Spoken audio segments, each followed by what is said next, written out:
حسین یا حسین، حسین یا حسین، دنیا میں ایک نقطہ وحدت حسین ہے، ہر طبقہ بشر کی ضرورت حسین ہے۔ اعوذ باللہ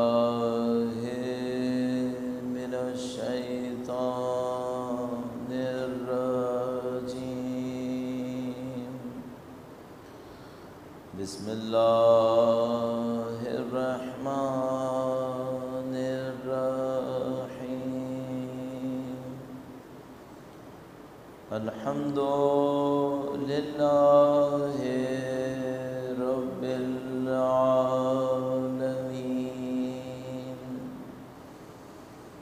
والصلاة والسلام علی سید الانبیاء والمرسلین، حبیب الہ العالمین ابی القاسم محمد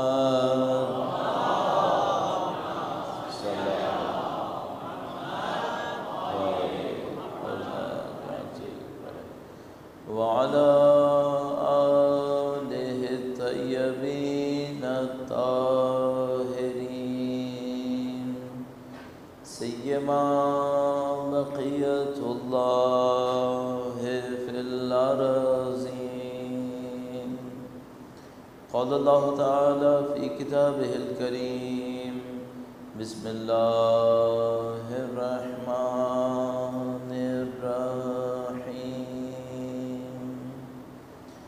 ام حسبت ان اصحاب الکہف والرقیم كانوا من آیاتنا عجبا۔ درود بھیجے گا محمد و آل محمد۔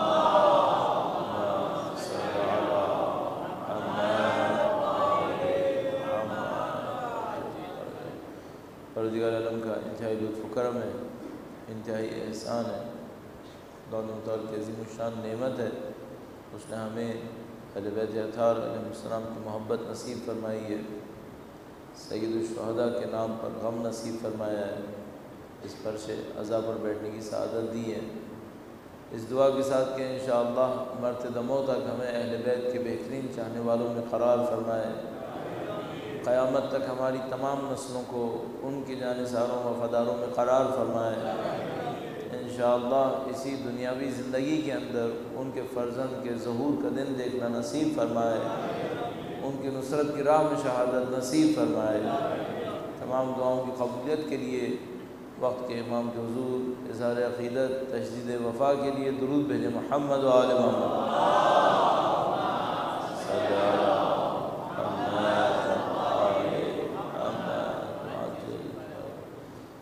پروردگار عالم نے ہم انسانوں کے لیے ایک راستہ معین کیا ہے، کمال حاصل کرنے کا راستہ، سعادت حاصل کرنے کا راستہ، اور اس خدا نے کسی بھی انسان کو اس سے محروم نہیں کیا ہے۔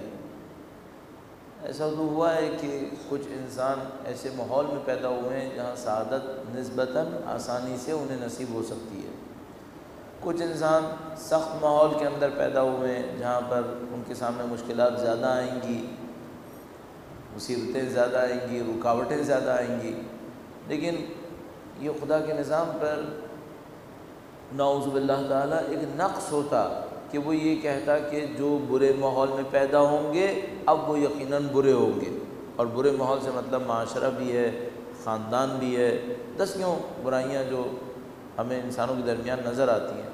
تو اگر ایسا ہوتا کہ خدا نہ کرے کہ جو برے میں پیدا ہوگا وہ برا ہی ہوگا اور جو اچھے میں پیدا ہوگا وہی اچھا ہوگا، تو یہ تو خدا تعالیٰ کے نظام کے اوپر نعوذ باللہ تعالیٰ نقص ہوتا کہ انسان یہ کہتا کہ بھئی میرا اس میں پیدا ہونے میں تو میرا کوئی کردار ہی نہیں ہے، میں کس خاندان میں پیدا ہوا، میں کس محلے میں پیدا ہوا، میں کس علاقے میں پیدا ہوا، کس زمانے میں پیدا ہوا، میں نے کیا طے کیا اس میں؟ اس کا مطلب یہ کہ ایسا ہرگز نہیں ہو سکتا کہ جو اچھا پیدا ہو وہ یقیناً اچھا ہوگا، جو برا پیدا ہو وہ یقیناً برا ہوگا، ایسا نہیں ہو سکتا۔ تو کیا ہو سکتا ہے؟ ہاں یہ ہو سکتا ہے کہ جو اچھے ماحول میں پیدا ہو اس کے اچھے ہونے کا چانس زیادہ ہوگا، جو برے ماحول میں پیدا ہوا ہے اس کے برے ہونے کا چانس زیادہ ہوگا۔ ابھی بھی ممکن ہے کوئی یہ کہے کہ اس کا مطلب ہے پھر تھوڑی سی تو ناانصافی ہو گئی، نعوذ باللہ تعالیٰ، کہ جو اچھے میں پیدا ہوا ہے اس کے اچھے ہونے کا چانس زیادہ ہوا ہے، جو برے میں پیدا ہوا اس کے برے ہونے کا چانس زیادہ ہو گیا۔ ہم کہیں گے نہیں، پھر خدا متعال نے اس کو اور کمپنسیٹ کیا ہے۔ ظاہر ہے کہ خدا متعال عدل کے خلاف تو کوئی کام نہیں کرے گا، لطف و کرم پہ کرتا ہے لیکن عدل کے خلاف نہیں کرتا ہے۔ تو اب اس طرح سے ہوگا کہ جو اچھے میں پیدا ہوگا خدا نہ کرے برا ہو گیا، اس کو سزا بھی پھر زیادہ دے گا، وہ سزا بھی زیادہ دے گا، پھر اس کو اتنی ہی اچھائی پہ کم ثواب ملے گا۔ اگر ایک انسان شروع ہی ایسی جگہ پہ پیدا ہوا جہاں ہر چیز اچھی تھی، وہاں پر اس نے مثلا فرض کیجئے 70% اچھائی میں پیدا ہوا، مرا تو 70% پہ ہی تھا، اس کو ثواب کم ملے گا۔ اور خدا نہ کرے اگر یہ برا ہوا تو اس کو پھر گناہ بھی زیادہ ہوگا، اس کو سختی زیادہ اٹھانی پڑے گی۔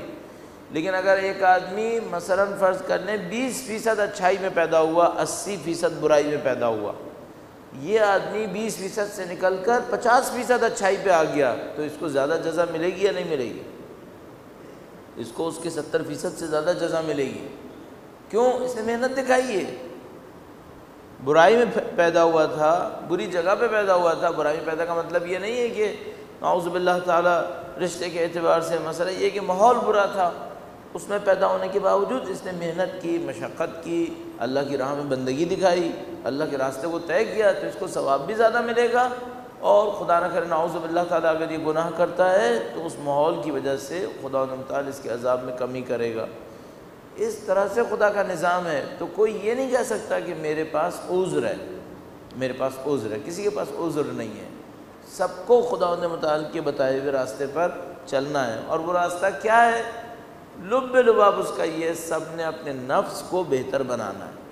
تہذیب نفس جس کو ہم لوگ کہتے ہیں، تزکیہ نفس جس کو کہتے ہیں، پوری زندگی میں، کئی دفعہ عرض کروں گا اب ان مجالس کے اندر بھی، پوری زندگی میں سب سے بڑا کام اور اصلی کام یہی ہے، تہذیب نفس، تزکیہ نفس، اپنے آپ کو بہتر بنانا، سب کچھ اس کے لیے ہے۔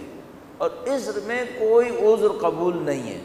کوئی کہے میں غلط جگہ پیدا ہوا، یہ ہوا وہ ہوا، یہ کوئی عذر قبول نہیں ہے۔ خدا متعال نے انسانوں کو ایک صلاحیت ایسی دی ہے، اس کے ہوتے ہوئے ہر برائی کا مقابلہ ہو سکتا ہے، اور وہ صلاحیت ہے انسان کا ارادہ۔ انسان کو جو خدا متعال نے ارادے کی طاقت دی ہے، اس کی ایک دو مثالیں آپ کی خدمت میں عرض کروں گا۔ درود بھیجیے گا محمد و آل محمد۔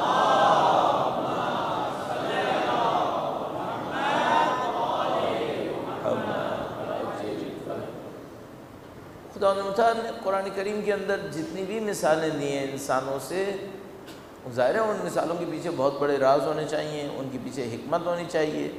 اچھا، ان میں سے کچھ مثالیں ایسی ہیں جن کو دیکھ کر انسان مثلا یہ سوچتا ہے نعوذ باللہ تعالیٰ اپنے دماغ کے اندر کہ بھئی یہ مثال اگر نہ دی جاتی تو کیا حضرت مثلا نوح کے لیے بہتر نہیں تھا؟ کوئی بچکانہ سی فکر اپنے ذہن میں سوچ سکتا ہے کہ بھئی جب حضرت نوح کے بیٹے کی مثال دی کہ وہ اپنے باپ کے عقیدے پہ نہیں تھا بلکہ خدا تعالیٰ کی بندگی سے باہر تھا اور وہ اس طرح کا تھا، تو مثلا کوئی اپنے ذہن میں لا سکتا ہے کہ بھئی حضرت نوح علیہ السلام کے بارے میں یہ جو مثال تھی یہ کوسچنز کھڑی کرتی ہے، کیوں خدا نے یہ مثال دی؟ میرا اپنے خیال ہے کہ اس کی سب سے بڑی جو دلیل بن سکتی ہے، جو ہم لوگوں کے ذہن میں آسانی سے آ سکتی ہے، وہ انسانوں کو یہ بتانے کے لیے تھی کہ تم یہ مت سوچنا کہ باپ کا تقویٰ تمہارے کام آئے گا، باپ کا منصب تمہارے کام آئے گا، نہیں، تمہیں اپنی زندگی میں فیصلے خود کرنے ہوں گے۔ اسی طریقے سے خدا متعال نے حضرت آسیہ زوجہ فرعون کو بیان کیا کہ بھئی وہ فرعون کے گھر میں رہتے ہوئے انہوں نے ایمان کو حاصل کیا، اور خدا متعال نے مومنہ خواتین کے لیے ان کو بیان کیا۔ ظاہر ہے اس کے پیچھے مصلحت یہ سمجھ میں آتی ہے جو ہم جیسوں کو سمجھ میں آ جاتی ہے آرام سے۔ وہ یہ ہے کہ خداوند متعال یہ بتانا چاہتا ہے کہ کتنے ہی برے ماحول کے اندر رہ رہے ہو تمہارے پاس نجات کا راستہ موجود ہے۔ اچھا یہ سب کیسے ہوتا ہے؟ یہ انسان کے ارادے سے ہوتا ہے، انسان کے اختیار سے ہوتا ہے۔ خداوند تعالیٰ نے اتنی بڑی طاقت انسان کو ارادے اور اختیار کی دے دی ہے، اور یہ ارادہ اور اختیار اتنا عجیب ہے کہ یہ صرف اتنا نہیں ہے کہ میں گناہ کروں گا یا نہیں کروں گا، صرف اتنا نہیں ہے۔ یہ ارادہ اور اختیار ایسا ہے کہ اگر کوئی اس کو استعمال کرنا جانتا ہو تو وہ یہ بھی کر سکتا ہے کہ اپنے اطراف کی ساری دنیا کو تبدیل کر لے، یہ بھی کر سکتا ہے۔ ارادہ اور اختیار انسان کا بڑی عجیب چیز ہے۔ لوگ آہستہ آہستہ اس کے اوپر ڈسکشنز کر رہے ہیں، سائنس کے اندر بھی مختلف طریقوں سے کہ بھئی ارادے سے کیا کچھ ہو سکتا ہے۔ یہ بات کنفرم ہے، آپ کا مقدر آپ کے ہاتھ میں ہے، آپ کا نصیب آپ کے ہاتھ میں ہے۔ آپ بنائیں گے، خدا نہ کرے نعوذ باللہ تعالیٰ بگاڑنے والے بھی ہم ہی ہوں گے۔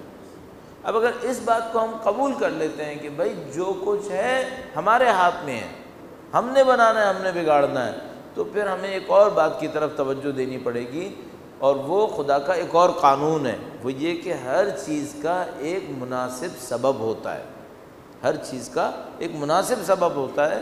اتفاقات کے اوپر دنیا نہیں چلتی ہے۔ تھوڑا سا اس کو بیان کرنے کی کوشش کریں گے، درود بھیجے گا محمد و آل محمد صلی علی محمد و آل محمد۔ دین پورا کا پورا اسی پر ہے کہ بھئی اگر تمہیں اللہ کی محبت چاہیے، اللہ کی اطاعت کرو۔ کیا مطلب؟ یعنی زبانی کلامی دعوے خدا کی محبت کا سبب نہیں بن سکتے، خدا کی اطاعت خدا کی محبت کا سبب بن سکتی ہے۔ تمہیں خدا کی محبت چاہیے، نبی کی پیروی کرو۔ اس کا مطلب کیا ہے؟ خدا کی محبت جو تم حاصل کرنا چاہتے ہو اس کا ایک سبب ہے، اس کی ایک علت ہے۔ وہ علت کیا ہے؟ نبی کی پیروی۔ اس چیز کو حاصل کرنے کے لیے یہ سبب ہے۔ خدا کا پورا دین اسباب کے اوپر بنا ہوا ہے۔ جنت جانا ہے، یہ کرو۔ جنت سے بڑا منصب لینا ہے، یہ کام کرو۔ اب اگر کوئی انسان یہ کہے کہ میں اسباب کی دنیا سے نکل کر جو مرضی آئے گی وہ کروں گا اور خدا مجھے دے دے، یہ نہیں ہو سکتا۔ خدا کا نظام اس کے اوپر نہیں ہے۔ تو مثلا وہ جو بہت نفیس واقعہ ہم پہلے بھی عرض کر چکے ہیں، شاید ایک دو دفعہ زیادہ کہہ چکے ہوں گے، لیکن کبھی کبھی وہ کام آ جاتا ہے۔ وہ یہ کہ اللہ کے رسول نے کسی مزدور کو لیا، اس سے کوئی کام کروایا، اور اس نے کام کرنے کے دوران اپنی اجرت طے نہیں کی، اور کام کرنے کے بعد یا کام کرنے کے دوران اللہ کے رسول سے کہنے لگا کہ اے اللہ کے رسول آپ دعا کریں کہ میں جنت میں چلا جاؤں۔ تب یہ ہوشیار آدمی کیا کر رہا تھا؟ وہ سوچ رہا تھا کہ میں تھوڑے سے سکے لے کے کیا کروں گا، اللہ کے نبی سے دیوار بنانے کے بدلے میں جنت لے لوں گا۔ شارٹ کٹ اس ٹائپ کا اس نے نکالنے کی کوشش کی۔ اللہ کے نبی نے فرمایا کہ میں دعا کروں گا، تم عمل کرو، عمل کرو۔ کیا بتایا انہوں نے؟ فرمایا جنت جانا چاہتے ہو نا، ضرور جاؤ، لیکن اس کا راستہ عمل میں ہے، عمل سے جاؤ گے۔ اب تم یہ سارے ہو کہ بغیر عمل کے یوں ہی چلے جاؤ، نہیں، عمل چاہیے۔ البتہ وہ عمل مختلف ہو سکتے ہیں۔ وہ عمل ایک کوئی بہت اچھا عمل بھی ہو سکتا ہے جس کو خدا قبول کر لے۔ خدا بعض اوقات ایک عمل کے اوپر بھی جنت میں بھیجتا ہے۔ ایک دل کی شرمندگی بھی ہو سکتی ہے جس کو خدا قبول کر لے، اس پہ بھی جنت میں جا سکتے ہیں، لیکن بہرحال کوئی عمل چاہیے جس کی وجہ سے انسان جائے گا۔ تو اب عزیزان محترم کہنے کا مطلب یہ تھا کہ یہ کائنات جو ہے وہ اسباب کے اوپر بنی ہے، اس میں کوئی سبب ہوتا ہے جس سے آپ اپنی جگہ پہ پہنچتے ہیں۔ اب میں اپنی بات کی طرف آنے کی کوشش کرتا ہوں۔ آپ اور میں چاہ رہے ہیں کہ ہم وقت کے امام کی نصرت کریں، آپ اور میں چاہ رہے ہیں کہ ہم اور ہماری اولاد وقت کے امام کی نصرت کرے۔ بھئی ظاہری طور پر جو میں اب تک سمجھ پا رہا ہوں، یہ جنت سے بڑی خواہش ہے۔ بظاہر جو سمجھ میں آتی ہے بات، یہ جنت سے بڑھ کر خواہش ہے، چونکہ جو پچھلے تجربوں میں نظر آتا ہے کہ جن لوگوں نے حجت خدا کی نصرت کی ان کو وعدے جنت سے کہیں بڑھ کر ہوئے ہیں، ان کو جنت کی باتیں نہیں ہوئی ہیں، ان کو جنت سے بڑھ کے وعدے ہوئے ہوئے۔ تو اب مثال کے طور پر وہی جو شب عاشور کا واقعہ ہے وہ ہمیں بتا رہا ہے کہ سید الشہداء نے فرمایا کہ بھائی تم کو اگر جنت چاہیے جنت مل جائے گی، اس ساتھ دینے کی ضرورت نہیں ہوگی جنت کے لیے، وہ تمہیں ویسے بھی مل جائے گی۔ اس کا مطلب یہ کہ یہ جو میں اور آپ دعائیں مانگ رہے ہیں، ہم حجت خدا کی نصرت کریں، ان کے اوان و انصار میں شامل ہو جائیں، یا ہماری اولاد اس میں شامل ہو جائے، یہ ہم جنت سے بڑھ کر کوئی چیز طلب کر رہے ہیں۔ اب اللہ کے رسول سے جب کہا کہ اے اللہ کے رسول آپ دعا کریں میں جنت میں جاؤں، تو خدا کے رسول نے کیا جواب دیا؟ تم عمل کرو میں دعا کروں گا۔ اب میں خدا سے کہہ رہا ہوں خدایا جنت تو چھوٹی چیز ہے، مجھے تو جنت سے بھی بڑھ کر چاہیے، عمل کرنا ہے یا نہیں کرنا ہے؟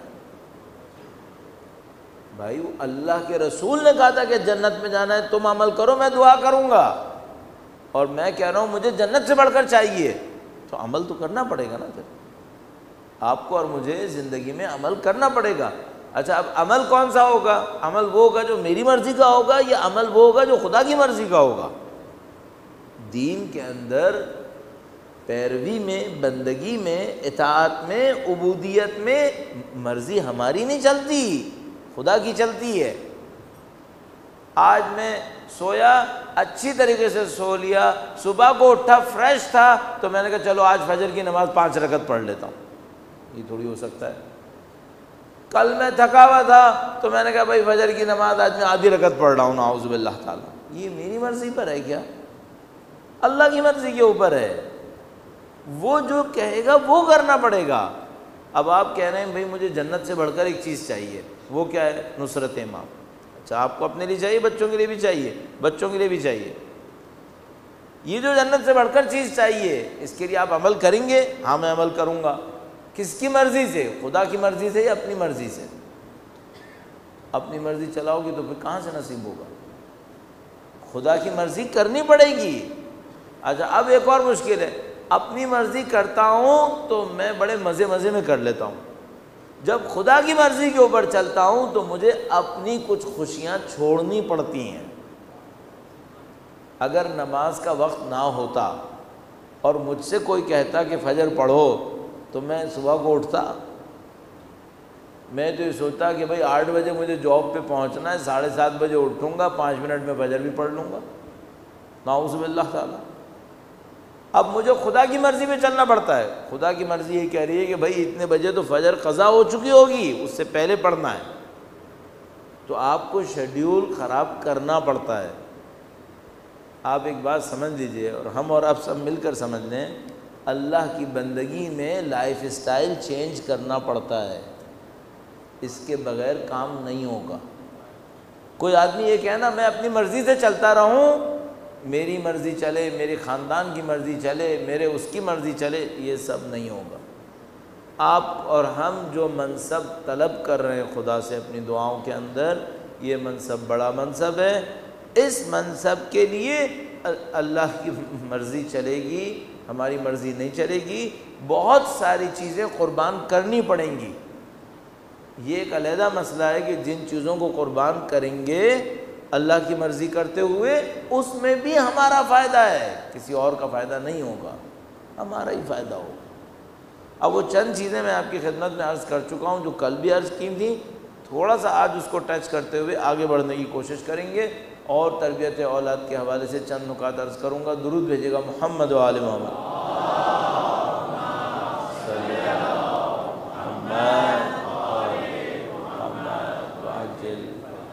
کل اس بات کے اوپر اصرار کیا تھا کہ بھائی اگر کسی گھر کے اندر ہمیں وقت کے امام کی نصرت کرنے والے بچے تربیت دینے، تو اس گھر کے ماحول کو ہم نے اعتماد کے اوپر رکھنا پڑے گا۔ اس گھر کے ماحول کو ہمیں خوف اور جبر سے نکال کر ایک اعتماد کے اوپر لانا پڑے گا۔ جب تک یہ فضا نہیں قائم ہوگی، ہم آزاد بچے تربیت نہیں کر سکیں گے۔ اب یہ وہ جگہ تھی جہاں پہ میں نے سارا مقدمہ تیار کیا۔ کوئی یہ کہے بھائی یہ میرے بس میں نہیں ہے، مجھے جو تربیت دی گئی ہے وہ اس پر دی گئی ہے، تو میں نے عرض کیا یہ سب ہمارے بس میں ہوتا ہے، خدا نے کسی کو مجبور خلق نہیں کیا ہے۔ کوئی یہ کہے میں یہ قربانی نہیں دے سکتا، اگر تم منصب چاہتے ہو قربانی دینی پڑے گی، بغیر قربانی کے کوئی منصب نہیں ملتا۔ اب ممکن ہے کوئی یہ کہے کہ بھائی اگر میں یہ کام کروں گا تو گھر کا معاملہ اور خراب ہو جائے گا، ہوشیاری سے کرو گے تو خراب نہیں ہوگا۔ یہ کیسے ہو سکتا ہے کہ دین پر چلو تو خراب ہوگا اور دین کو خراب کرو تو تمہارا گھر صحیح ہو جائے گا؟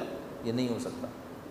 دین کے راستے میں ہی خوبی ہوگی، اور وہ جو دین کا راستہ ہے وہ جبر کا راستہ نہیں ہے، وہ خوف کا راستہ نہیں ہے، وہ اعتماد کا راستہ ہے، وہ ایک دوسرے کے ساتھ مل کر کام کرنے کا راستہ ہے۔ تو عزیزان محترم، میری اور آپ کی ثقافت کچھ بھی ہو، میرے اور آپ کے اجداد نے کچھ بھی کیا ہو، اور میں نے اور آپ نے کچھ بھی کیا ہو، اگر وہ ہدف ہمیں حاصل کرنا ہے تو ہمیں چینج کرنا پڑے گا، ہمیں چینج کرنا پڑے گا، ہمیں اعتماد کے ساتھ چلنا پڑے گا، اور اس معاملے کو عقل کے پیمانے کے اوپر لے کے چلنا پڑے گا۔ کچھ ثقافتیں میری اور آپ کی ثقافتیں جن کا اسلام سے کوئی تعلق نہیں ہے، کچھ چیزیں ہم نے بنائی ہیں اور اس کو لا کر اسلام کے اوپر تھوپ دیا کہ یہ اسلام نے کہا ہے۔ اب آپ تصور کریں، اس کو سامنے اپنے پاکستان کے اندر دیکھ رہے ہیں، بہت سارے پاکستان میں خطے ابھی بھی ایسے ہیں، البتہ تعداد کم ہوتی جا رہی ہے، اللہ کا شکر ہے، لیکن بہرحال ہیں جہاں پر سخت پابندی ہے کہ کوئی عورت تعلیم حاصل نہ کرے۔ اچھا، یہ وہ کس نام پہ کر رہے ہیں؟ یہ کہہ رہے ہیں ہمارے دین نے یہ کہا ہے۔ کتنی احمقانہ بات ہے!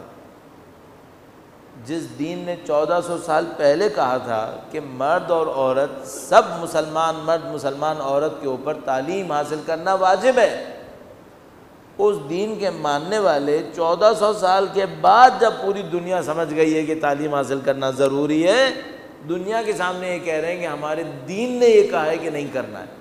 کہاں کی احمقانہ بات ہے!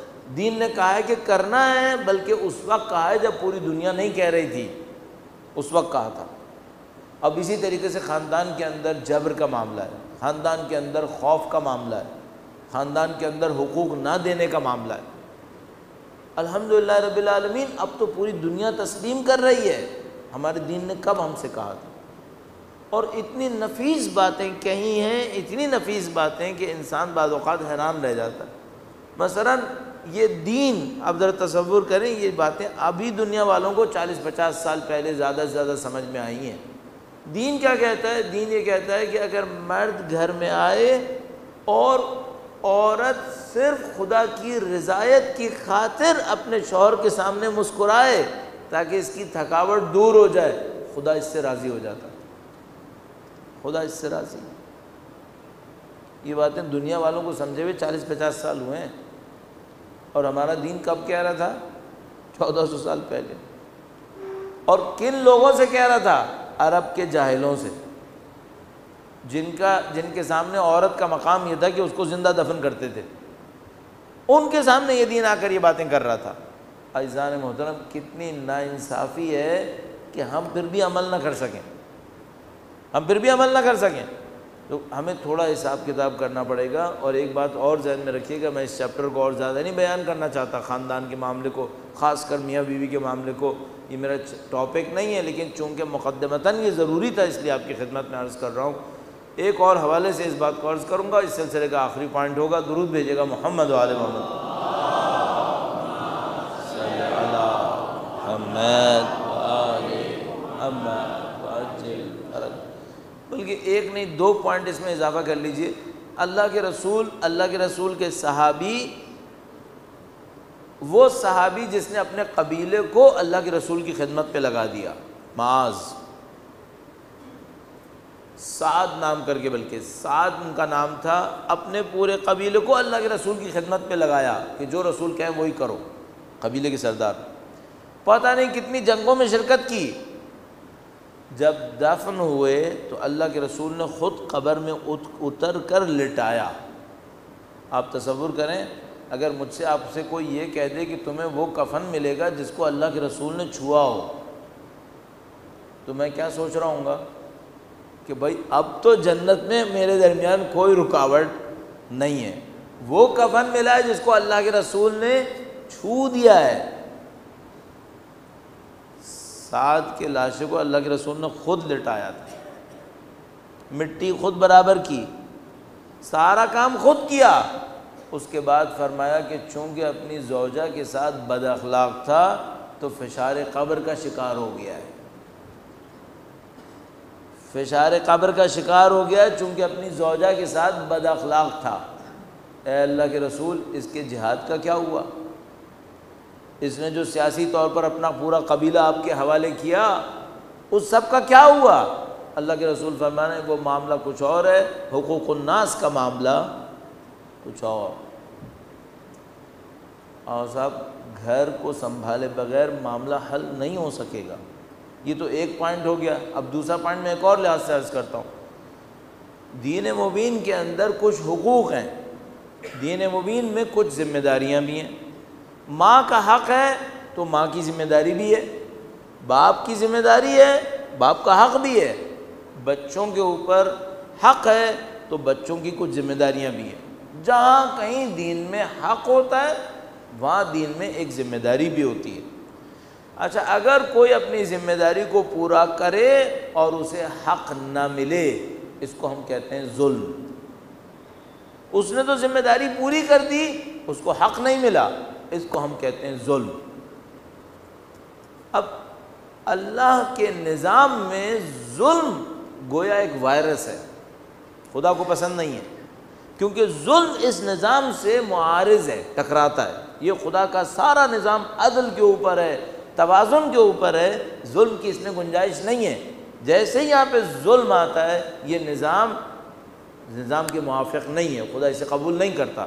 لہذا اپنی آخری حجت کے لیے جو خداوند متعال نے منصوبہ دیا وہ یہ تھا کہ یملأ الارض قسطا وعدلا کما ملئت ظلما وجورا، وہ زمین کو عدل و انصاف سے بھر دیں گے جیسا کہ وہ ظلم و جور سے بھری ہوگی۔ تو امام ہر جگہ سے ظلم کا خاتمہ کر دیں گے، عدل و انصاف سے بھر دیں گے۔ اب میں آپ سے ایک بات پوچھنا چاہ رہا ہوں، بھائی میرے دل میں خواہش ہے کہ امام تشریف لائیں، میں ان کے لشکر میں پہنچ جاؤں۔ کیوں؟ پوری دنیا میں عدل ہو۔ اگر میں وہ تھا جو اپنے اہل خانہ کے لیے ظالم تھا تو میں امام کے لشکر میں جانے والا ہوں کیا؟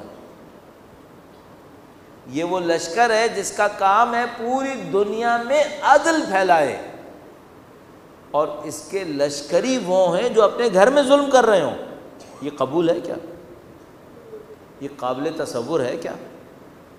کیسے ہو سکتا ہے کہ بھئی امام وہ ہیں جو پوری دنیا میں عدل پھیلائیں گے اور اس امام کے لشکر میں جو بیٹھے ہیں، نماز شب پڑھنے والے، دعائے کمیل پڑھنے والے، فلاں کرنے والے، یہ اپنے گھر والوں کے لیے ظالم تھے؟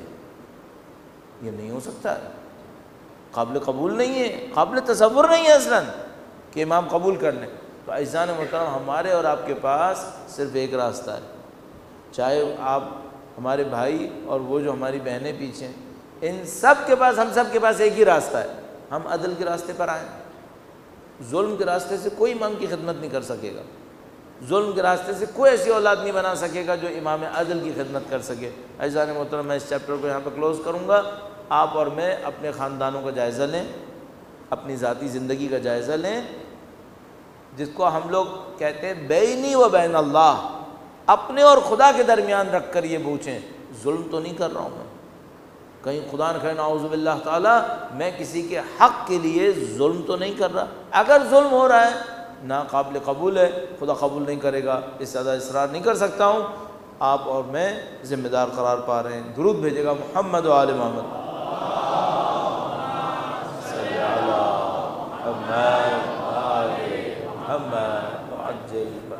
البتہ اس میں یہ بھی اضافہ کرتا چلوں کہ ممکن ہے کوئی یہ کہے کہ بھئی ہم عدل محض کر نہیں سکتے، ہماری طاقت میں نہیں ہے کہ ہم 100% عدل کر لیں، کہیں نہ کہیں تھوڑا بہت ہو جائے گا غلط۔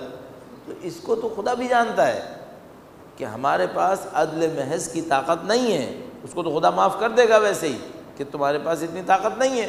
مسئلہ وہاں پر ہے جس کی طاقت ہے، جس کا ہمیں سمجھ میں آ رہا ہے کہ بھئی یہ انصاف نہیں ہوا ہے، یہ عدل نہیں ہوا ہے، اس کو ختم کرنے کی باتیں سب سے زیادہ ہو رہی ہیں۔ تو اس کو اگر ہم ختم کر لیں، باقی کو خدا خود ہی سنبھالنے والا ہے، خود ہی ہمیں سیدھے راستے پہ چلا دے گا۔ تو آپ کیا کر سکتے ہیں؟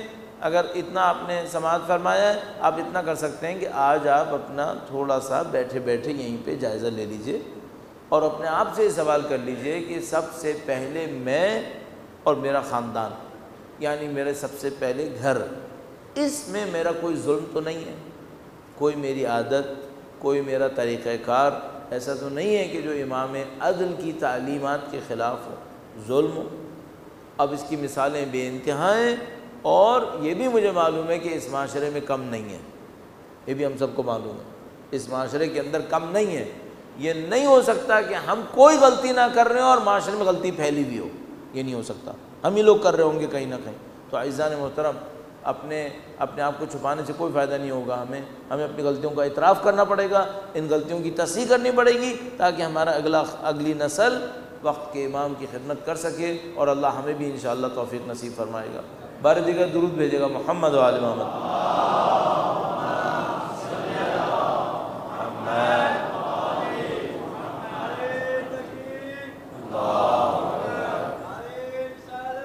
یا رسول اللہ، سلام اللہ، سلام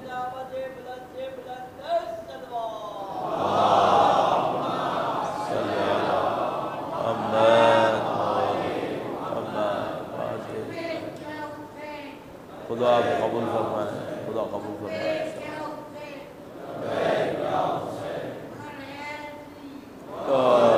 درود بھیجے گا محمد و آل محمد،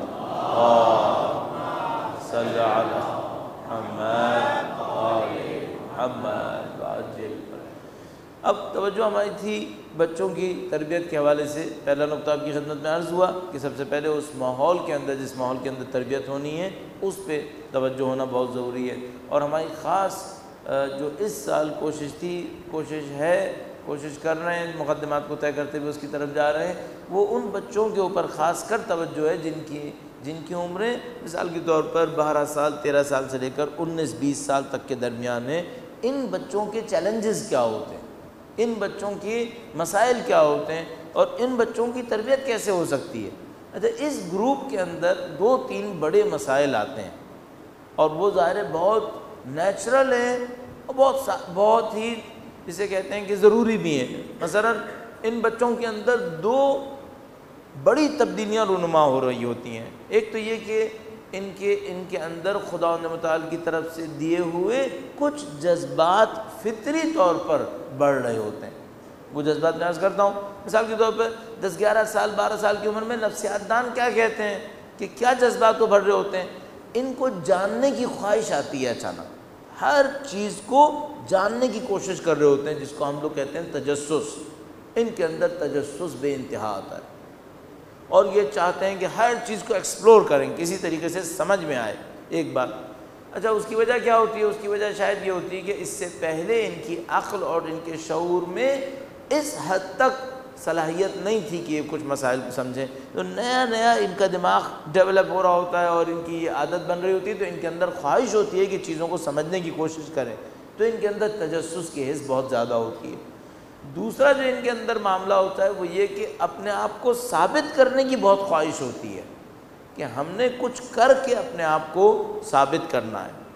اچھا، اب یہ جو 2 چیزیں ہوتی ہیں، ان کے ساتھ تیسرا ان کے اندر جو غیر معمولی اسٹیمنا ہوتا ہے، ان کے اندر غیر معمولی حرکت اور تحرک کی خواہش ہوتی ہے کہ ہم نے کچھ کر کے دکھانا ہے۔ یہ 2-3 چیزیں، 2 بنیادی خواہشیں اور ایک جسمانی طاقت کہ اب ہم کچھ کر سکتے ہیں، یہ چیزیں مل کر بڑوں کے لیے ان کو ایک چیلنج بنا دیتی ہیں۔ اب مثال کے طور پہ کسی کے بچے کو سوچیں جو تجسس کا مارا ہے، ہر چیز کو سمجھنے کی کوشش کر رہا ہے۔ اچھا، معمولاً کیا ہوتا ہے کہ شیطان بھی یہیں پر داخل ہوتا ہے، شیطان بھی یہیں پہ داخل ہوتا ہے۔ یہ بچہ جو ہر چیز کو سمجھنے کی کوشش کر رہا ہوتا ہے، شیطان چاہتا ہے کہ اس کو منفیات کی طرف لے جائے۔ اچھا، اسی دوران میں یہ اپنے آپ کو ثابت بھی کرنا چاہتا ہے، تو اپنے آپ کو ثابت کرنے کی کوشش میں شیطان اس کو معمولاً خود غرضی کی طرف لے جانے کی کوشش کرتا ہے، خود غرضی کی طرف لے کے جائے گا۔ اچھا، ہم بڑے ہونے کے ناطے، یعنی جو اس بچے کے والدین ہیں یا اس بچے کے اطراف میں جو لوگ بڑے ہیں، ان کو سب سے پہلا کام یہ کرنا ہوتا ہے کہ اس بچے کے اس جذبے کو سمجھنے کی کوشش کرنی پڑتی ہے کہ بھئی یہ جو بچہ بڑا ہو رہا ہے، اب یہ وہ نہیں ہے جو خاموشی سے چل رہا تھا ابھی تک، اچانک اس کے اندر کچھ چیزیں تبدیل ہو رہی ہیں۔ تو آپ نے دیکھا ہوگا کہ جن والدین میں اس موقع کی تیاری نہیں ہوتی، وہ یہاں پر ٹھیک ٹھاک مار کٹائی کر رہے ہوتے ہیں، اب اس کی پٹائی کا دور شروع ہو رہا ہوتا ہے، تو وہ سمجھ نہیں پاتے کہ بھئی اس پاگل کو ہوا کیا ہے، یہ ہر چیز توڑ رہا ہے، ہر چیز جوڑ رہا ہے، ہر چیز میں دخالت دے رہا ہے اور اپنی مرضی سے کام کیے چلا جا رہا ہے۔ تو والدین بیچارے بعض اوقات جب اس کے لیے تیار نہیں ہوتے تو وہ یہ سمجھ رہے ہوتے ہیں کہ یہ بچہ باغی ہو گیا ہے، اس بچے کو کنٹرول کرنے کی ضرورت ہے۔ اچھا، ان کے پاس جو کنٹرول کا سادہ سا نسخہ ہوتا ہے وہ بدقسمتی سے مار پٹائی ہوتی ہے۔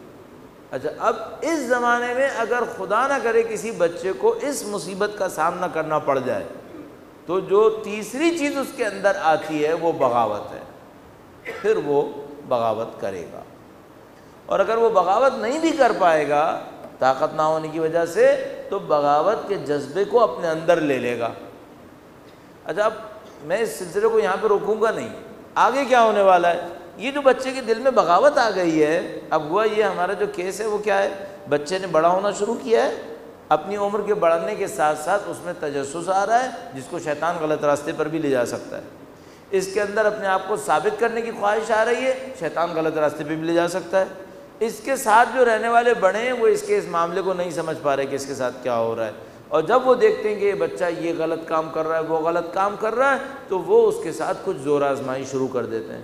جب اس کے ساتھ زور آزمائی شروع کرتے ہیں تو یہ طبیعی طور پر بغاوت کے لیے تیار ہو جاتا ہے، یہ بغاوت کے لیے تیار ہو جاتا ہے۔ اب یہاں پر ایک اور مصیبت آتی ہے، یہ بغاوت کرے کس سے، اور بغاوت کر کے جائے گا کہاں پر؟ اس کو ماں باپ کے گھر میں ہی رہنا ہے نا، تو یہ تو نہیں کر سکتا کہ بغاوت کرے اور گھر چھوڑ کے بھاگ جائے، اتنا پاگل یہ ہوتا نہیں ہے، اس کو پتہ ہے میں باہر جاؤں گا تو میرے ساتھ کیا ہونے والا ہے، تو یہ گھر چھوڑ کے نہیں جاتا، یہ گھر میں رہتا ہے اور بغاوت اپنے اندر لے لیتا ہے۔ اچھا، اب یہ بغاوت نکالتا کس سے ہے؟ معذرت کے ساتھ عرض کر رہا ہوں، جس نے اس کے ساتھ غلط کیا ہے اس سے بغاوت نکالے گا۔ میں اپنے اوپر مثال رکھ دیتا ہوں تاکہ آپ کے لیے آسان ہو جائے، آپ کے سامنے میں برا بن جاؤں گا کوئی مسئلہ نہیں ہوگا آپ کو۔ وہ یہ کہ فرض کریں میں نے اپنے بچے کے ساتھ یہ کام کر دیا اس ٹائم میں، تو میرا بچہ میرے سے بغاوت کرے گا۔ اچھا، مجھ سے بغاوت کر کے گھر تو چھوڑ کے جا نہیں سکتا، تو وہ کیا کرے گا، کہے گا میرا باپ مولوی ہے نا، اب میں اس کے دین پہ نہیں چلوں گا، یہاں سے شروع کرے گا۔ یہ جو بغاوت کا جذبہ آتا ہے یہ بڑا ہی خطرناک ہوتا ہے، کیوں؟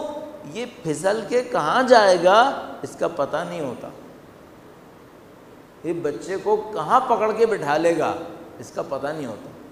اچھا، اب یہ کیا کرے گا، یہ دیکھے گا کہ میرے باپ کے اندر جو سب سے زیادہ اٹیچمنٹ ہے نا ان کی دین کے ساتھ ہے، تو مجھ سے بغاوت کو نکالنے کے لیے میرے دین سے بغاوت کرے گا۔ بعض اوقات بچے خاندان سے بغاوت کر دیتے ہیں، مثلا اس کو بغاوت تو باپ سے کرنی تھی لیکن باپ سے تو کر نہیں سکتا ہے، تو کیا کرے گا، باپ کے باقی لوگوں کو ناپسند کر دے گا، اٹھنا بیٹھنا بند کر دے گا، ان کے ساتھ تعلقات ختم کر دے گا، فوراً کہیں اور دیکھنا شروع کرے گا۔ البتہ کہیں اور اس کا دیکھنا ایک لحاظ سے طبیعی ہوتا ہے، میں نے کہا اس کے اندر تجسس ہوتا ہے۔ تو مثلا ہم لوگ یہ کہتے ہیں بیٹا اپنے خاندان کے اندر رہو، انہی لوگوں کے ساتھ اٹھو بیٹھو، وہ اس بات کو قبول نہیں کرتا، اس کے ذہن میں تجسس ہوتا ہے، تو وہ چاہتا ہے کہ نہیں صرف خاندان والوں کے ساتھ نہیں اٹھوں بیٹھوں گا، اور لوگوں کے ساتھ بھی اٹھوں بیٹھوں گا، اور ہم لوگ اس کو نہیں سمجھ پائے تو معاملہ بہت خراب ہونے والا ہے۔ تو میں نے آپ کی خدمت میں عرض کیا کہ اگر ہم اس کو نہیں سمجھ پائے اس بچے کو تو ہم اس کو بغاوت سمجھیں گے، اور جب یہ بغاوت کرے گا تو پھر یہ بغاوت اپنی مرضی سے کرے گا اور وہ مجھ سے پوچھ کے نہیں کرے گا، اور خدا نہ کرے نعوذ باللہ تعالیٰ ایک ٹائم ایسا آئے گا کہ میں اس سے کہوں گا کہ بیٹا لڑنا ہے تو مجھ سے لڑ لو، دین سے کیوں لڑ رہے ہو، لیکن پھر یہ میرے ہاتھ میں نہیں ہوگا، پھر میری وہ یہ بات بھی نہیں سنے گا، یہ بھی نہیں سنے گا۔ تو آپ کو اور مجھے بہت زیادہ احتیاط کرنی پڑ رہی ہوتی ہے کہ بھائی پہلا مرحلہ اس میں کیا ہونا چاہیے، میں آپ کی خدمت میں عرض کرنے کی کوشش کرتا ہوں۔ درود بھیجے گا محمد و آل محمد۔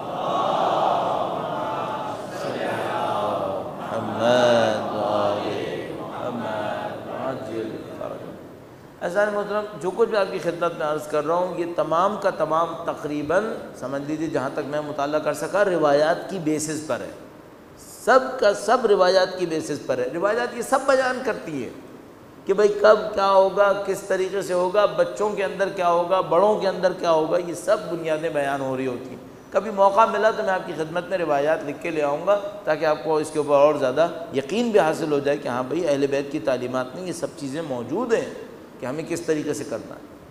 اب ہوتا کیا ہے کہ پہلا مرحلہ اس معاملے کو ڈیل کرنے کا کیا ہے، پہلا مرحلہ واضح ترین مرحلہ جس میں اگر آپ کامیاب ہو گئے تو سمجھ لیں زندگی آسان ہے، اور خدا نہ کرے اس میں ناکام ہوئے تو پھر زندگی کافی مشکل ہے، اس کو مصیبت میں پڑ سکتے ہیں ہم۔ وہ کیا ہے؟ اپنے اوپر کنٹرول کر لیں۔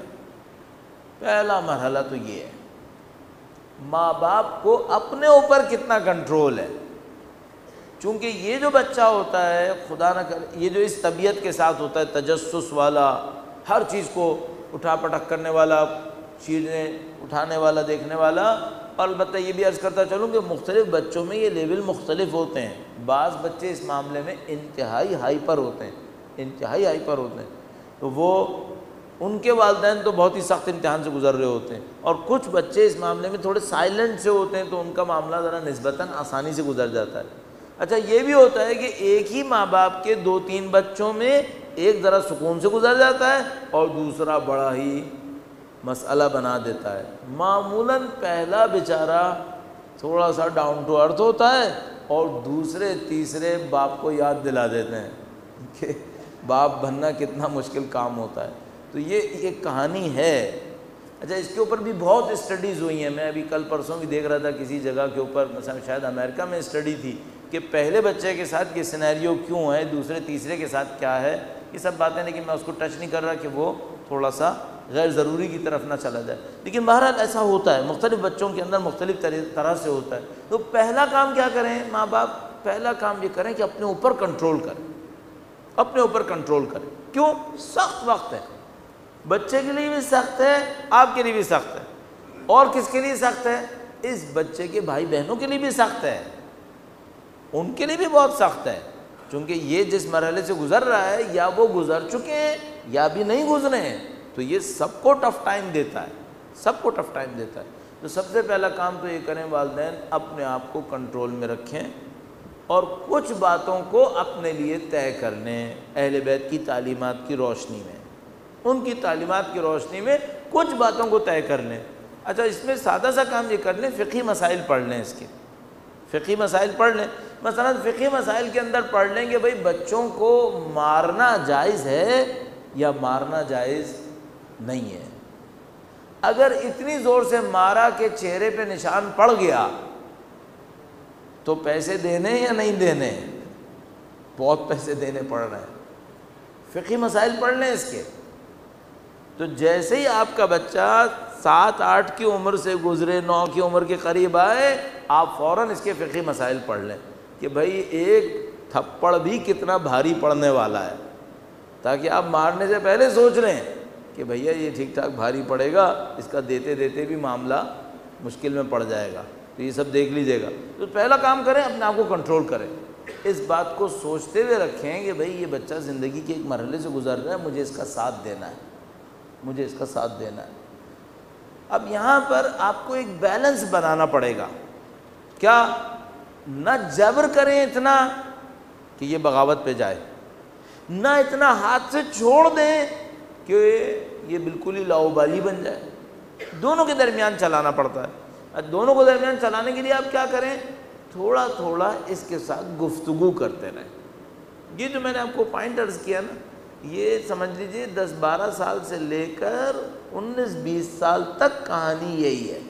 وہ کیا ہے؟ آپ کو وقت دینا ہے، آپ کو وقت دینا ہے، اور وقت کیسے دینا ہے اور گفتگو کیسے کرنی ہے، بہت تیزی سے پوائنٹ عرض کروں گا، وقت ختم ہو چکا ہے، لیکن کس طرح سے ہونا ہے 1-2 پوائنٹ عرض کروں گا، کل اس پہ انشاءاللہ تفصیل سے بات کر سکیں گے۔ درود بھیجے گا محمد و آل محمد۔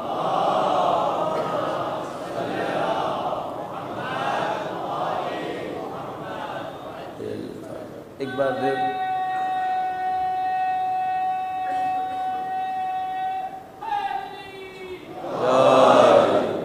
واقعاً حق یہ ہے کہ ہم اس میں مولا امیر المومنین سے نصرت طلب کر لیں، کیونکہ یہ کام مشکل کام ہے، واقعاً مشکل کام ہے، آج کے دور میں خاص کر مشکل کام، آج کے دور میں خاص کر مشکل۔ آج کا دور کا میرا مطلب کیا ہے؟ کمیونیکیشن کا دور۔ بچے کو کیا نہیں پتہ، سب کچھ پتہ ہے۔ یعنی اب تصور کیجیے یہ ہوگا، بعض اوقات ایسا ہوتا ہے کہ باپ نے بچے کو کچھ کہا ہے جو اس کو بہت برا لگا ہے، تو یہ انٹرنیٹ پہ جا کر یہ بھی چیک کر لے گا کہ کتنے فیصد باپ اپنے بچوں کو ایسی باتیں کرتے ہیں. اس کے بعد یہ جا کر دیکھے گا کہ جن بچوں کے ساتھ یہ ہوتا ہے وہ آگے جا کے کیا بن جاتے ہیں. اس کے بعد ساری رات سوچتا رہے گا میرا باپ مجھے غلط راستے پہ بھیج رہا ہے. آپ سمجھ رہے ہیں یہ ہونے والا ہے. تو آپ کے سامنے وہ بچہ نہیں ہے جو کچھ نہیں جانتا تھا, نہیں, ابھی آپ کے سامنے وہ بچہ ہے جو بہت کچھ جانتا ہے, جاننا چاہے گا سب کچھ جان لے گا. ٹھیک ہے, آپ کیا کریں اس میں؟ پہلی بات تو یہ کہ معاملے کو سمجھنے کی کوشش کریں اور اس کے دماغ کو پڑھنے کی کوشش کریں. سب سے امپورٹنٹ کام یہ ہے, اس کے دماغ کو پڑھنے کی کوشش کریں. فارسی میں ایک کہاوت ہے, مجھے اس کا اردو بہت اچھا نہیں آتا ہے اس لیے میں فارسی کا ترجمہ کر دیتا ہوں. وہ کہتے ہیں کہ بھائی دوسرے کے جوتے میں کھڑے ہو کر دیکھو. صحیح ہے, اس کا اردو بھی ہوگا, کوئی میرے دماغ میں ابھی نہیں آ رہا ہے. تو وہ کہتے ہیں بھائی آپ اپنے جوتے میں پہنے ہوئے نا, آپ نے اپنے جوتے پہنے ہوئے تو آپ کو پتہ ہے کہ یہ کیسا لگ رہا ہے. اب کسی کا جوتا کاٹ رہا ہے اس کو, تو ذرا اس کے جوتے میں پاؤں ڈال کے دیکھو کہ وہ کٹتا ہوا نظر آ رہا ہے یا نہیں نظر آ رہا ہے, احساس ہوا یا نہیں ہوا. تو ذرا سا آپ کیا کریں, جب بھی اس معاملے کو ڈیل کرنا پڑے, اس خطرناک معاملے کو, تھوڑا سا اس کے دماغ کو پڑھ کے دیکھیں یہ کیسے سوچ رہا ہے. اب جو یہ سوچ رہا ہے یہ اس نے اپنے جملوں میں کہیں کہا ہوگا. یہ بچے کو جب ہم کچھ کہہ دیتے ہیں نا تو یہ پھر بعد میں بڑبڑ کرتا ہے, اور کہیں آپ کو اس کی بڑبڑاہٹ سننے کو مل گیا تو آپ کو پتہ چل جائے گا کہ اس کا دماغ کیا سوچ رہا ہے. البتہ ظاہر ہے کہ اچھا نہیں ہے کہ ہم کسی بچے کی بڑبڑاہٹ کو سننے کی کوشش کریں, لیکن اگر آپ ہوشیار ہوں تو آپ کو اس کی ضرورت نہیں پڑے گی. آپ تھوڑا سا ہوشیاری دکھا کر اس کو سمجھنے کی کوشش کریں کہ بھئی یہ بچہ اس کو کیسے دیکھ رہا ہے. اگر آپ نے یہ معرکہ کر لیا, اگر آپ اتنے ہوشیار ہوئے کہ آپ نے باپ ہونے کے باوجود بچہ بن کر یہ سمجھ لیا کہ بچہ کیا سوچ رہا ہے, آپ کی مشکل حل ہو گئی.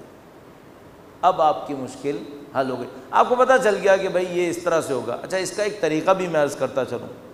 یہ سوچئے کہ جب آپ اس عمر کے تھے اور آپ کے ساتھ کسی نے یہ کیا تھا تو آپ کو کیا لگا تھا؟ آپ کو کیا لگا تھا؟ میں ایک مثال ایسی عرض کرتا ہوں. بھئی فرض کر لیں کہ میں اپنی ٹین ایج میں تھا, 16-17 سال چل رہی ہے ابھی, 16-17 ٹین ایج میں تھا, اور میں نے کہیں اپنے دوستوں کے ساتھ باہر جانے کا ارادہ کیا تھا اور میرے والد نے مجھے منع کیا تھا, تو مجھے کیسا لگا تھا؟ بھئی مجھے تو یہ لگا تھا کہ میرے باپ کو میری کوئی خوشی پسند ہی نہیں ہے, میری ہر خوشی کے اوپر پابندی لگا دیتے. بچے کو تو ایسے ہی لگ رہا ہے. صحیح ہے. اب آپ کا کام یہ ہے اس مرحلے کو گزار لیں, پہلے تو یہ دیکھ لیں اس کو کیا لگ رہا ہے. اب آپ آئیں اس کے ساتھ گفتگو کرنے میں, اور اس کے دماغ کو دیکھتے ہوئے اس کو یہ بتا سکیں کہ بھائی میں ایسا نہیں ہوں جو تم سمجھ رہے ہو, میں کچھ اور چیزیں دیکھ رہا ہوں. یہ وہ دنیا کا کام ہے جو سخت ترین کام ہے اس رشتے کے اندر, باپ اور اولاد کے اندر, ماں اور اولاد کے اندر. ہم لوگ باپ بن کے تو بات کر سکتے ہیں, لیکن اولاد کے ساتھ کھڑے ہو کر اس کا دوست بن کے بات کرنا یہ ہمارے لیے بہت سخت مرحلہ ہوتا ہے. اگر ہم میں اور آپ میں سے کوئی اس مرحلے کو گزار لے کہ اپنے بچے کے ساتھ بیٹھے, اس کے دماغ کو پڑھ لے اور اس کا دوست بن کر اس کو سمجھا سکے کہ بچے داستان کیا ہے اور یہ کام کیوں کیا جا رہا ہے تمہارے ساتھ, سمجھ لیں اب مشکل آسان ہو گئی. اور اگر خدا نہ کرے یہ کام نہیں ہوا تو پھر آپ کا ہر حکم اس کو ظلم لگ رہا ہوگا, آپ کا ہر حکم اس کو جبر لگ رہا ہوگا. تو میں آپ کی خدمت میں عرض کروں گا اور اس کو یہیں پہ اختتام پذیر کروں گا, وقت کافی زیادہ ہو گیا, وہ یہ کہ اس مرحلے میں جو اولاد کا ہے جس کو ہم ٹین ایج کہتے ہیں, سب سے امپورٹنٹ کام یہ ہوتا ہے اس کے دماغ کو اسٹڈی کیا جائے, اس کے دماغ کو سمجھنے کی کوشش کی جائے, اور اس کے دماغ کو سمجھتے ہوئے اس کے ساتھ گفتگو کا ایک دروازہ کھولا جائے. اب ایک اور مسئلہ ہے جس کو آج میں بحث میں نہیں لا پاؤں گا, کل اس کے اوپر کوشش کروں گا. گفتگو تو وہ کرے گا جس نے پہلے گفتگو کی ہوگی. لڑائی کے بعد کون سی گفتگو ہوتی ہے؟ لڑائی سے پہلے گفتگو ہوتی ہے جو لڑائی کے موقع پر کام آتی ہے. اگر کسی کے باپ نے یا میں نے اپنی اولاد کے ساتھ گفتگو کا چیپٹر رکھا ہی نہیں ہے, اب جب کہ میں کوئی سخت فیصلہ کرنا چاہ رہا ہوں, اب کہاں سے گفتگو ہوگی؟ اب تو میں نے سخت فیصلہ کرنا ہے، اب تو جس کی پہلے سے گفتگو ہوتی ہے وہ خراب ہو جاتی ہے۔ تو ہمیں ایک اور بات سمجھ میں آتی ہے، اس کا مطلب یہ ہے کہ ماں باپ کا اپنے بچوں کے ساتھ گفتگو میں رہنا سخت فیصلوں سے پہلے بہت ضروری ہے۔ اچھا یہاں پہ مسئلہ یہ ہے کہ ہمارے پاس ٹائم ہی نہیں ہے، ٹائم ہو تو گفتگو کریں گے، یہ بہت بڑے مسائل ہیں۔ اچھا گفتگو کریں تو کس بات پہ کریں؟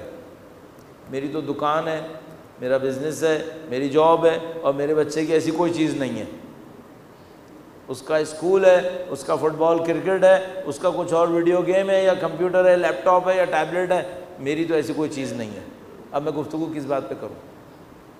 یہ آپ کو سوچنا پڑے گا کہ بھائی یہ گفتگو کیسے ہوگی۔ تو کل انشاءاللہ ہم اس بات پر بات کریں گے کہ جب آپ اس کو سمجھنے کی کوشش کریں اور اس سے گفتگو کرنے کی کوشش کریں، یہ گفتگو کیسے ہوگی، اور اس گفتگو کو کرنے میں آپ نے کیا کہنا ہے، کس طریقے سے آگے بڑھنا ہے تاکہ یہ مرحلہ عبور ہو سکے۔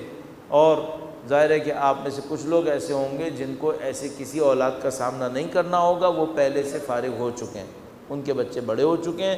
ممکن ہے کوئی یہ کہہ رہے ہوں کہ بھائی ابھی تو میری شادی نہیں ہوئی، یہ کون سی ایسی مجلس سننے کو مل رہی ہے جس میں، تو میں سب سے یہ کہوں گا کہ بھیا شاید آپ کے بچے اتنے بڑے ہو چکے ہوں، اللہ آپ کو مبارک فرمائے، اور شاید آپ کی شادی نہ ہوئی ہو تو اللہ آپ کی شادی کروائے، لیکن یہ مسئلے معاشرے کے مسئلے ہیں، یہ مسئلے معاشرے کے مسئلے ہیں، ان کو حل ہونا کہیں پہ ضروری ہے۔ اور اگر میں نے اس کے لیے کوئی کلاس رکھی تو آپ نہیں آئیں گے، اور مجھے دین کے نام پر یہ معاملہ اتنا اہم لگ رہا ہے کہ ہمارے معاشرے کے بننے اور بگڑنے میں اس کی براہ راست دخالت نظر آ رہی ہے، لہذا میں اس کو یہاں پہ اس خاطر عرض کرنے کی کوشش کر رہا ہوں تاکہ وہ جو ہم نے آئیڈیل سوچا ہے کہ ہماری اگلی نسلیں وقت کے امام کا ساتھ دے سکیں، انشاءاللہ خدا ہمیں اس کے اندر کامیابی اور نصرت نصیب فرمائے انشاءاللہ۔ درود بھیجیے گا محمد و آل محمد۔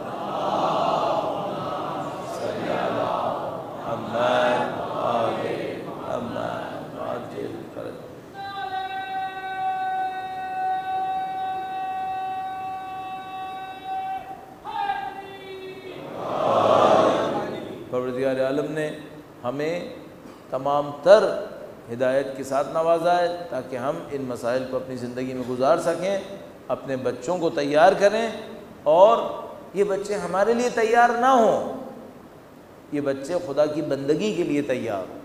ان دونوں باتوں میں بہت فرق ہے، کل میں عرض کرنے کی کوشش کروں گا۔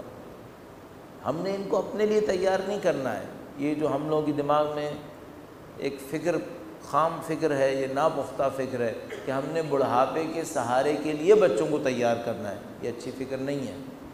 وہ بڑھاپے کا سہارا بن جائیں گے، علیحدہ معاملہ ہے، ہم نے ان کو اس کے لیے تیار نہیں کرنا ہے۔ ہم نے کس کے لیے تیار کرنا ہے؟ ہم نے اللہ کا بندہ بنانے کے لیے تیار کرنا ہے، اللہ کی بندگی کے لیے تیار کرنا ہے، ہم نے ان کو خدا کے دین کی نصرت کے لیے تیار کرنا ہے، وقت کے امام کی نصرت کے لیے تیار کرنا ہے۔ اس کا مطلب کیا ہے؟ اس کا مطلب یہ ہے کہ اگر اس پر کبھی قربان کرنا پڑے تو راضی رہیں گے، راضی رہیں گے، خدا کا دین یہ چاہتا ہے۔ لہٰذا میں نے آپ کی خدمت میں ماہ ذی الحجہ میں عرض کیا تھا کہ جب قربانی دیتے ہیں تو مقصد یہی ہوتا ہے کہ خدا سے کہتے ہیں کہ خدایا آج تو جانور قربان کرنا پڑا ہے، کل اپنی گردن کٹانی پڑی تو کٹوانے کو تیار رہوں گا۔ ہم تمام تر محبتوں کے ساتھ اولاد کی تربیت کریں، اولاد کو دین دیں، اور یہ اس خاطر ہو کہ خدایا اگر تیری حجت کے لیے ضرورت پڑی تو ہم اپنی اولاد کو قربان کریں گے، اس پہ فخر بھی کریں گے، اس پر تیرے شکر گزار بھی ہوں گے، احسان مند بھی نہیں ہوں گے، اس پہ فخر کریں گے کہ ہماری اولاد وہ تھی جو تیرے دین کے کام آئی۔ سید الشہداء نے ہمیں یہ سکھایا، اصحاب سید الشہداء نے ہمیں یہ سکھایا۔ آپ اس پورے نظام کو دیکھیے جو کربلا اور اصحاب کربلا کا نظام ہے، یہ سب کے سب اپنی اولاد کو کیوں قربان کر رہا ہے؟ حسراً کبھی میں سوچتا ہوں جب سید الشہداء مکہ سے چلے ہوں گے تو حضرت علی اصغر کی عمر کتنی ہوگی اس وقت؟ 2 مہینے 2 مہینے کا بچہ. شاید کسی نے سوچا بھی نہ ہو کہ یہ 2 مہینے کا بچہ جا کیوں رہا ہے. اصلا قابل تصور نہیں تھا کہ بھئی سید الشہداء ایک دشمن کا مقابلہ کرنے جا رہے ہیں. بلاخر حالات سخت تھے، ان سے بیعت کا مطالبہ ہوا تھا. عبداللہ بن عباس جیسے مخلص سید الشہداء کے سامنے آئے اور کہا کہ یا ابن رسول اللہ، آپ کا فیصلہ یقیناً صحیح ہے، لیکن سوال صرف اتنا ہے کہ آپ خواتین کو ساتھ لے کر کیوں جا رہے ہیں؟ آپ خواتین کو ساتھ لے کے کیوں جا رہے ہیں؟ عبداللہ بن عباس جیسے نے بھی یہ نہیں دیکھا کہ 1-2 مہینے کا بچہ بھی ساتھ جا رہا ہے. کوئی نہیں دیکھ پایا اس بات. سید الشہداء اپنی تمام محبتوں کو لے کر میدان کربلا میں تشریف لائے. اور میں کہتا ہوں کاش ہم لوگ ان شہادت کے واقعات اور مصائب کے واقعات کو اس عنوان سے دیکھ سکتے ہوتے. کاش اتنی تفصیلات ہمارے پاس ہوتیں، یا نہیں معلوم کیوں خدا کی مصلحت ہے کہ اتنی تفصیلات ہمارے پاس نہیں ہیں. کہ مثلا جب سید الشہداء نے علی اکبر کو روانہ کیا تو ان کے دل پہ کیا گزر رہی تھی. کل میں نے مصائب میں آپ کی خدمت میں عرض کیا تھا، سخت ترین لمحات شاید وہ ہوں گے کہ جب حضرت علی اکبر جیسا کڑی الجوان چل کے سامنے سے جا رہا ہوگا اور سید الشہداء اپنے فرزند کی قربانی کو دیکھ رہے ہوں گے. لیکن میں سوچتا ہوں کہ اس میں کوئی یہ کہہ سکتا ہے کہ بھئی جوان تھا، بنی ہاشم تھا، اس کو تربیت ہی اس کی جاتی ہے کہ جنگ میں کام آئے گا، شمشیر چلائے گا، شہید ہوگا. لیکن ہمارا پوری دنیا کے سامنے ایک سوال ہے، وہ یہ کہ جوانوں کو جنگ کے لیے تربیت دی جاتی ہے، لیکن آیا 6 مہینے کے بچوں کو مرنے کے لیے بنایا جاتا ہے. آیا دنیا میں کوئی انصاف ہوتا ہے؟ پوری دنیا کے اندر ایک دستور ہے، وہ یہ کہ جنگ کی سختیوں کو عورتوں اور بچوں پہ نہیں لایا جاتا. بھئی جنگ ہو، مرد ایک دوسرے سے جنگ لڑے، حق کی خاطر تھی یا باطل کی خاطر تھی، لیکن جنگ تھی تو مردوں کے اوپر سختی آئے لیکن بچوں اور عورتوں کے اوپر نہ آئے. لیکن کربلا کا میدان وہ میدان ہے جہاں پر خواتین بھی پیاسی ہیں اور بچے بھی پیاسے ہیں اور 6 ماہ کا علی اصغر بھی پیاسا ہے. حسب روایات ایک موقع کے اوپر سید الشہداء خیمے کے سامنے تشریف لائے اور مادر علی اصغر سے کہا کہ بچہ مجھے دو، میں دشمنوں سے پانی مانگتا ہوں، شاید بچے کو پانی مل جائے. ہمارے پاس ایک روایت موجود ہے، ہم جانتے ہیں کہ جو کوئی بھی بچہ جوان خیمے سے نکل کر میدان تک گیا تھا وہ واپس نہیں آیا تھا، وہ واپس نہیں آیا تھا. تو انسان اپنے اندر ایک سوال کرتا ہے کہ شاید علی اصغر کی ماں کو پتہ تھا کہ یہ جو بچہ میدان تک جائے گا یہ اب واپس نہیں آئے گا، یہ یہیں مارا جائے گا اور دشمن پانی نہیں دے گا. دشمن اتنا شقی ہے کہ یہ پانی نہیں دے گا. کس دل کے ساتھ مادر علی اصغر نے علی اصغر کو دیا ہوگا. آج ہماری بہنیں بھی یہاں تشریف فرما ہوں گی کہیں سننے کے لیے، تو ان کے سامنے اگر کوئی اس سوال کو رکھے کہ اپنے شیرخوار بچے کو دے کے مرنے کے لیے جائے، کون سی ماں دے گی؟ کوئی ماں نہیں دیتی ہے. حضرت موسیٰ علیہ السلام کے واقعے کے اندر خدا بیان کرتا ہے، کہتے ہیں ہم نے مادر موسیٰ سے کہا کہ بچے کو پانی پہ ڈال دو، تو ماں نے قبول نہیں کیا کہ میں اپنا بچہ پانی پہ کیسے ڈال دوں. تو خدا کہتا ہے کہ ہم نے ماں سے کہا کہ لکڑی کا صندوق بناؤ اور اس صندوق کے اندر بچے کو رکھ دو اور یقین رکھنا کہ ہم تمہارے بچے کو واپس لے کر آئیں گے، بچے کو واپس لے کر آئیں گے. جب ماں کو اتنی ضمانتیں ملی تب بھی اس کا دل نہیں مانا. تو خدا کہتا ہے کہ اس کا دل تو پھر بھی نہیں مان رہا تھا، لیکن میں نے اس کے دل کو مضبوط کیا، میں نے اس کے دل کو مضبوط کیا تاکہ یہ موسیٰ کو حوالے کر دے پانی کے. تو ہمارا جیسا طالب علم تو صرف خدا سے یہی کہہ سکتا ہے کہ خدایا تو صرف یہ بتا کہ تو نے علی اصغر کی ماں کے دل کو کتنا مضبوط کیا، کتنا مضبوط کیا۔ مادر موسیٰ کے لیے کہتا ہے کہ میں نے اس کا دل مضبوط کیا، وَرَبَطْنَا عَلَىٰ قَلْبِهَا، اس کا دل تھام لیا، اس کا دل جوڑ دیا۔ تو خدایا تو جانتا ہے کہ علی اصغر کی ماں کو پتا تھا کہ یہ واپس نہیں آئے گا، وہاں حضرت موسیٰ کی حفاظت کے لیے تو نے صندوق بنایا تھا، لیکن خدایا یہاں تو حرملہ کے تیر چل رہے تھے، یہاں کون سی حفاظت تھی علی اصغر؟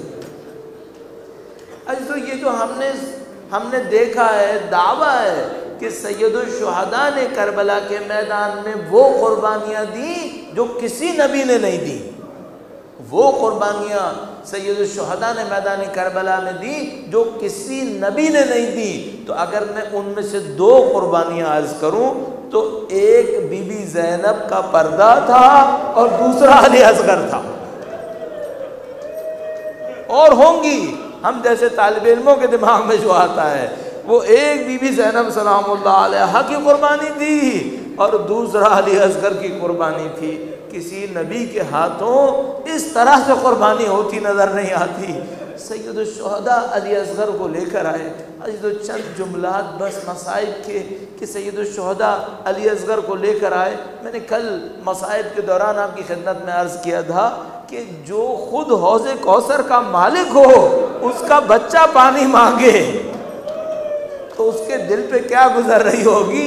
اب میں نہیں جانتا کہ جب سید الشہداء جیسا آئے اور دشمنوں کے سامنے بچے کو اٹھا کر کہے کہ اگر تم کو سمجھ میں آتا ہے کہ پانی سے میری طاقت بڑھے گی تو بچے کو زمین پہ رکھ رہا ہو، اس کو پانی پلاؤ، کس طرح سے ہے سید الشہداء نے یہ جملہ کہا ہوگا اللہ جانتا ہے۔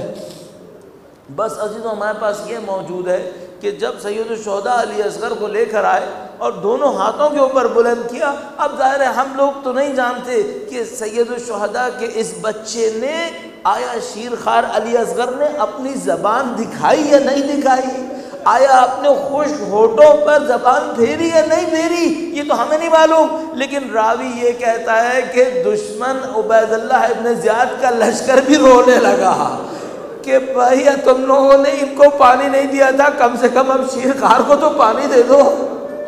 اشقیاء کا لشکر بھی رونے لگا۔ عمر سعد نے دیکھا کہ لشکر کے اندر بغاوت کا امکان ہے تو حرملہ کو اشارہ کیا، کہا کہ تیر چڑھا، اس نے تیر چڑھایا۔ اجی تو ایک عجیب جملہ موجود ہے، حرملہ عمر سعد سے پوچھتا ہے باپ کو ماروں یا بیٹے کو ماروں؟ وہ تیر چلانے کا ماہر تھا، وہ چاہتا تو امام حسین کو مار سکتا تھا، کہتا ہے باپ کو ماروں یا بیٹے کو؟ عمر سعد کہتا ہے بچے کو مار تاکہ حسین کے دل پہ چھری چلے۔ اس لعین نے بچے کو مروایا۔ عجیب جملہ بیان کرتے ہیں، اس بچے کو مروایا۔ اب میں یہاں پہ تھوڑا سا ایک احتیاط کرتا ہوں اور میں کبھی وہ جملہ نہیں کہتا کہ تیر ستم چلا اور علی اصغر کا گلا چھد گیا، نہیں عزیز و چھدا نہیں ہے، مقتل کے اندر لکھا ہوا ہے تیر سے شعبہ چلا اور بچے کا گلا کان سے کان تک ذبح ہوا، کان سے کان تک ذبح ہوا۔ ذرا سوچنا 6 مہینے کے بچے کے گلے میں خون کتنا ہوتا ہے، اور اگر یہ گلا پیاسا بھی ہو تو خون کتنا نکلا ہوگا۔ جتنا بھی خون تھا امام حسین نے اپنے ہاتھ میں لیا۔ عجیب مظلومیت کا عالم ہوگا جب یہ بچہ قربان ہو رہا ہوگا۔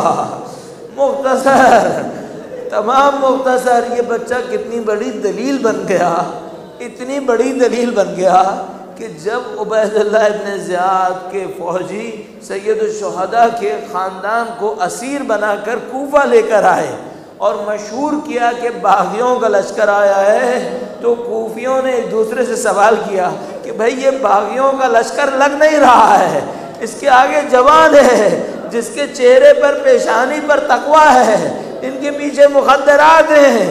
جب یہ باتیں ہوئی تو بتایا گیا کہ مرنے والوں میں 6 مہینے کا بچہ بھی ہے۔ تو کوفی کھڑے ہوئے اور انہوں نے کہا کہ بھائی اگر یہ بغاوت کرنے والے تھے تو یہ بتاؤ کہ 6 مہینے کے بچے نے کون سی بغاوت کی تھی؟ اس کو کس جرم میں مارا ہے؟